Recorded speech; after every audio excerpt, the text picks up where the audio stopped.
Hello दोस्तों, are के mix entertainment channel पर आपका स्वागत है। दोस्तों, आज इस वीडियो में मैं आपको भारत में विजय दिवस कब मनाया जाता है, क्यों मनाया जाता है, इसका क्या इतिहास है, इससे जुड़ी सारी छोटी बड़ी जानकारी दोस्तों मैं आपको इस वीडियो में देने वाला हूं। मगर दोस्तों, आगे बढ़ने से पहले यदि आप मेरे चैनल पर नए हैं तो सब्सक्राइब बटन को दबाकर मेरे चैनल को सब्सक्राइब करें और न्यू नोटिफिकेशंस के लिए बेल आइकन पर क्लिक करें ताकि आपको ऐसी ही वीडियोस टाइम टू टाइम और सबसे पहले मिल सके। तो चलिए दोस्तों, स्टार्ट करते हैं। दोस्तों, 16 दिसंबर 1971 हमारा विजय दिवस है। इसे हम विजय दिवस के रूप में मनाते हैं।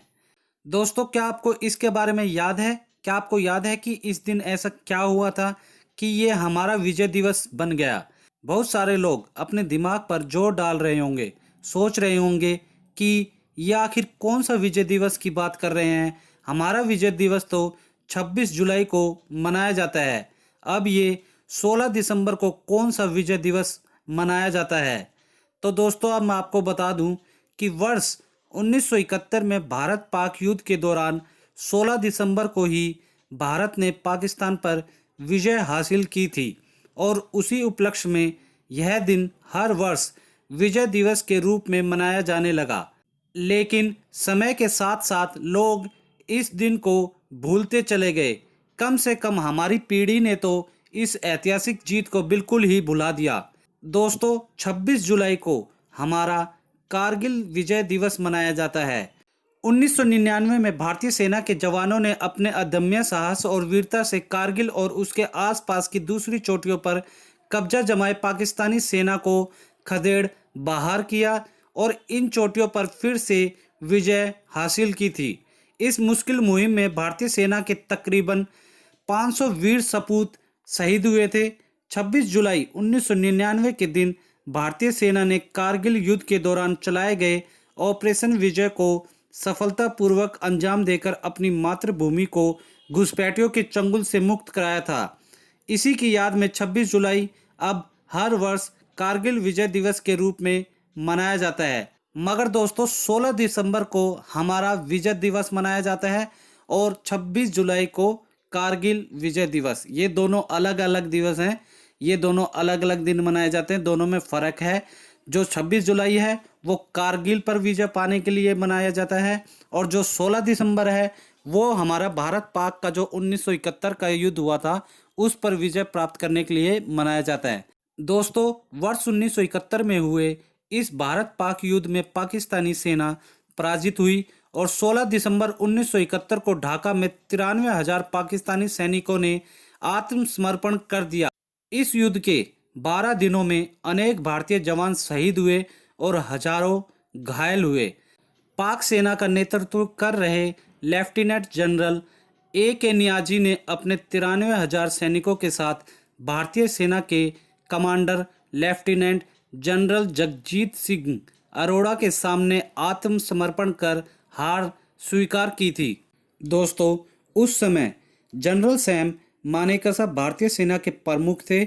इस जंग के बाद बांग्लादेश के रूप में विश्व मानचित्र पर नए देश का उदय हुआ, मतलब बांग्लादेश एक नया देश बन गया। दोस्तों, तकरीबन 3900 भारतीय जवान इस जंग में शहीद हुए और 9851 जवान घायल हुए। एक समय था जब पाकिस्तान पर मिली इस जीत के दिन यानी 16 दिसंबर को भारत में पूरे देश में प्रभात फेरियां निकाली जाती थी और जश्न का माहौल रहता था। लेकिन आजकल ऐसा कुछ भी नहीं होता है। विजय दिवस को लेकर कहीं कोई उत्साह नहीं दिखता है। दोस्तों, अब मैं आपको कुछ भारतीय सैनिकों के बारे में जिन्होंने इस महासंग्राम में अपूर्व शौर्य और साहस का परिचय दिया था उनके बारे में बताता हूँ। दोस्तों, पहले हैं सेना अध्यक्ष सैम मानेकशा। सैम फ्रेमजी जमशेदजी मानेकशा उस समय भारतीय सेना के अध्यक्ष थे जिनके नेतृत्व में भारत ने सन 1971 में पाकिस्तान के खिलाफ युद्ध छेड़ा और इसमें विजय प्राप्त की और हमारे पड़ोसी देश बांग्लादेश का जन्म हुआ। दूसरे हैं commander lieutenant general Jagjit Singh Arora. Jagjit Singh Arora भारतीय सेना के कमांडर थे। वो जगजीत सिंह अरोड़ा ही थे जिनके साहस और युद्ध कौशल ने पाकिस्तान की सेना को समर्पण के लिए मजबूर किया। ढाका में उस समय तकरीबन 30,000 पाकिस्तानी सैनिक मौजूद थे और लेफ्टिनेंट जनरल जगजीत सिंह के पास ढाका से बाहर करीब 4,000 सैनिक ही थे। दूसरी सैनिक टुकड़ियों का अभी पहुंचना बाकी था। लेफ्टिनेंट जनरल जगजीत सिंह ढाका पाकिस्तान के सेना नायक लेफ्टिनेंट जनरल नियाजी से मिलने पहुंचे और उन पर मनोवैज्ञानिक दबाव डालकर उन्होंने उसे आत्मसमर्पण के लिए बाध्य कर दिया और इस तरह पूरी पाकिस्तानी सेना ने भारतीय सेना के सामने आत्मसमर्पण कर दिया। तीसरे थे मेजर होशियार सिंह। मेजर होशियार सिंह को भारत पाकिस्तान युद्ध में अपना पराक्रम दिखाने के लिए परमवीर चक्र से सम्मानित किया गया। मेजर होशियार सिंह ने 3 ग्रेनेडियर्स की अगुवाई करते हुए अपने अद्भुत युद्ध कौशल और पराक्रम का परिचय दिया। उनके आगे दुश्मन की एक ना चली और उसे पराजय का मुंह देखना पड़ा। उन्होंने जम्मू कश्मीर की दूसरी ओर सक्करगढ़ के पैसारी क्षेत्र में जरवाल का मोर्चा फतेह किया था। चौथे थे लॉन्स नायक अल्बर्ट इक्का। 1971 के इस ऐतिहासिक भारतीय पाकिस्तान युद्ध में अल्बर्ट इक्का ने अपनी वीरता, शौर्य और सैनिक हुनर का प्रदर्शन करते हुए अपने इकाई के सैनिकों की रक्षा की। इस अभियान के समय वे बहुत ज़्यादा घायल हो गए और 3 दिसंबर 1971 को इस दुनिया को विदा कह गए। भारत सरकार ने इनके अदम्य साहस और बलिदान को देखते हुए मरणोपरांत परमवीर चक्र से सम्मानित किया। 5वें थे फ्लाइंग ऑफिसर निर्मलजीत सिंह सेखो। निर्मलजीत सिंह सेखो 1971 में पाकिस्तान के विरुद्ध लड़ते हुए वीर गति को प्राप्त हुए। उन्हें मरणोपरांत परमवीर चक्र से सम्मानित किया गया। फ्लाइंग ऑफिसर निर्मलजीत सिंह सेखो श्रीनगर में पाकिस्तान के खिलाफ एयरफोर्स बेस में तैनात थे, जहां इन्होंने अपना साहस और पराक्रम दिखाया। भारत की विजय ऐसे ही वीर सपूतों की वजह से संभव हो पाई। दोस्तों, छठे हैं लेफ्टिनेंट अरुण खेत्रपाल। लेफ्टिनेंट अरुण खेत्रपाल को अपने युद्ध कौशल और पराक्रम के बल पर दुश्मन के छक्के छुड़ाने के लिए मरणोपरांत परमवीर चक्र से सम्मानित किया गया। 1971 में हुए भारत पाकिस्तान युद्ध में अनेक भारतीय वीरों ने अपने प्राणों की कुर्बानी दी। सबसे कम उम्र में परमवीर चक्र पाने वाले लेफ्टिनेंट अरुण खेत्रपाल भी उन्हीं में से एक थे।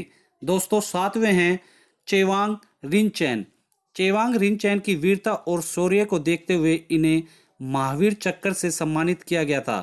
1971 के भारत पाक युद्ध में लद्दाख में तैनात चेवांग रिनचैन ने अपनी वीरता और साहस का पराक्रम दिखाते हुए पाकिस्तान के चालुंका कॉम्प्लेक्स को अपने कब्जे में लिया था।